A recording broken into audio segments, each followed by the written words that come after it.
झारखंड में त्रिस्तरीय पंचायती चुनाव का बिगुल बजते ही चुनावी दंगल में हाथ आजमाइश के लिए प्रत्याशी अपनी किस्मत आजमाने को तैयार हैं। पर इसी चुनाव में ओबीसी आरक्षण की मांग को लेकर चुनावी गर्माहट भी तेज होती दिख रही है।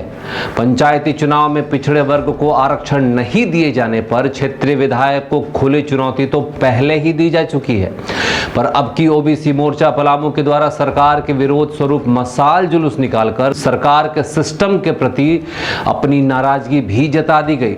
इस जुलूस के माध्यम से महाराष्ट्र और मध्य प्रदेश के तर्ज पर झारखंड में पंचायती चुनाव कराने की मांग की गई है।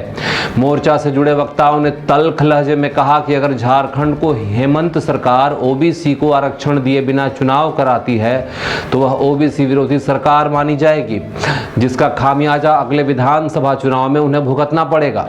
ओबीसी मोर्चा ने चुनावी रोस्टर में बदलाव की मांग करते हुए कहा कि जब वोटर्स की ज्यादा संख्या उनकी है तो सत्ता भी उनके हिसाब से चलनी चाहिए।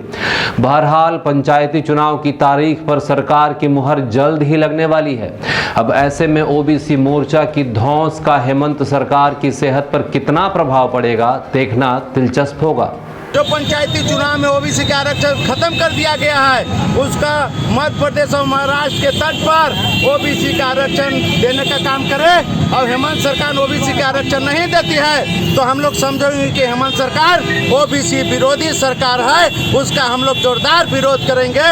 उसके अलावा जो पलामू जिला में रोस्टर में गड़बड़ी हुआ है, जांच कर पुनः उसको सुधारा जाए। अब सदर प्रखंड में मुखिया या पंचायत समिति एक भी पद नहीं दिया गया है, उसमें ओबीसी का आरक्षित किया जाए। और हम लोग पहले भी कह चुके हैं विधायक से, पूरा झारखंड सरकार से कि ओबीसी के आरक्षण देना होगा, उसके बाद ही चुनाव कराना होगा, न तो ओबीसी के मोर्चा गांव से लेकर हम लोग राज्य तक आंदोलन करने के लिए बाध्य होंगे। उसका जिम्मेवार झारखंड सरकार होगी। यहाँ पर ओबीसी का जो हक है वो मारा जा रहा है, यहाँ के पंचायत प्रतिनिधियों का हक है वो मारा जा रहा है। ऐसा झारखंड में हम लोगों ने पहले भी इसकी मांग हम लोगों ने पहले भी रखा था, लेकिन आज हम लोगों को अंत दिवस होकर हम लोग इस कास्ट को आज करने में आज कष्ट कर रहे हैं। दूसरी चीज़ ये हम कहना चाहते हैं कि हमारे सारे विधायक को भी जो पलामू प्रमंडल से आते हैं उन लोगों को भी अवगत करा दिया गया था कि आप ओबीसी मोर्चा के लिए, ओबीसी का पंचायत में अधिकार के लिए आप लोग इस मांग को माननीय मुख्यमंत्री जी के पास।